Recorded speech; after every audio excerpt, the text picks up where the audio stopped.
Hospitals are supposed to be places of healing, places where people fight to survive, where doctors save lives and families pray for miracles. But when the lights go dim, when the hallways fall silent and the last footsteps echo through empty corridors, some hospitals become something else, because not everyone leaves. Some stories are whispered between nurses during night shifts, some are buried in old patient files, and some are still happening. Tonight, I'm going to tell you 5 terrifying hospital experiences that left doctors, nurses, and patients asking the same question: what exactly is still walking those halls after midnight? Story 1. The Woman in ICU Room 12. It started in a small private hospital during a quiet night shift. A nurse named Sarah had been working the ICU floor for almost 3 years. She had seen death before, she had heard strange noises before, and like most night shift nurses, she had learned not to let every creak or flicker get under her skin. But ICU Room 12 was different. That room had been empty for 2 days after an elderly woman passed away there. No new patient had been assigned to it yet. The bed was stripped, the monitors were turned off, and the lights inside remained dim. At around 2:13 a.m., Sarah was checking patient charts when she heard it. A soft, rhythmic beeping. At first, she ignored it. Maybe another room, maybe a machine somewhere down the hall. But then she looked up. The sound was coming from room 12. She slowly stood, stared at the half-open door, and felt the cold rush over her arms, because room 12 wasn't supposed to have power running to any monitor. She stepped closer. The hallway was silent, no patients awake, no visitors, just the low hum of fluorescent lights overhead. Then she reached the doorway and looked inside. The heart monitor beside the empty bed was on. And not only was it on, it was showing a pulse. A slow, steady, human pulse. Sarah froze. The bed was empty. No patient, no wires connected, nothing on the mattress except the folded hospital sheet. But the monitor kept beeping. One of the other nurses rushed over after hearing her call out. In the moment they both stepped inside, the monitor flatlined, just one long, sharp tone.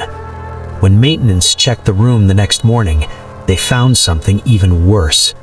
The machine had been unplugged from the wall the entire time, and according to hospital records, the elderly woman who died there had passed away at exactly 2:13 a.m. Story 2. Footsteps in the surgical wing. The second story came from a surgical resident named Daniel. He was finishing a brutal 16-hour shift at a city hospital. It was close to 3 in the morning, and most of the surgical wing had already shut down for the night. The operating rooms were dark, the waiting area was empty, and the only sound in the hallway was the squeak of his own shoes against the polished floor. Daniel was walking toward the staff lounge when he heard something behind him. Footsteps. Slow, measured, heavy. He turned around. No one. The hallway stretched behind him in perfect silence. He laughed nervously to himself and kept walking. Then the footsteps started again, this time closer. He stopped. The footsteps stopped. He walked. They walked. Daniel spun around again, faster this time. Still no one. By now, his chest felt tight.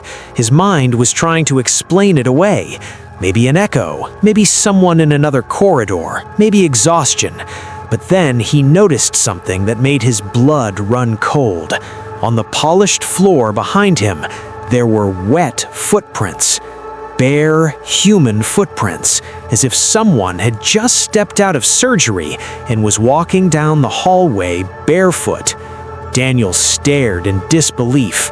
The prints continued for several feet behind him and ended right where he was standing, as if whatever had been following him had stopped just inches away. The next day, an older surgeon quietly told him not to mention it too loudly. Years earlier, a patient had died during an emergency operation in that wing. According to staff rumors, nurses sometimes still heard someone walking the halls after hours, barefoot, as if still trying to find the way back to the operating room. Hospitals are filled with emotion, fear, pain, hope, loss. And maybe that's why some places seem to hold on to more than memories. Maybe certain moments never really end. Maybe certain people never really leave. Or maybe when the hallways go quiet and the monitors begin to beep in empty rooms, we're hearing the part of the hospital that most people were never meant to see. So if you ever find yourself walking alone through a silent corridor after midnight and you hear footsteps behind you, whatever you do, don't turn around. If you want more true-style horror stories like this, follow the page and stay out of the hospital after dark.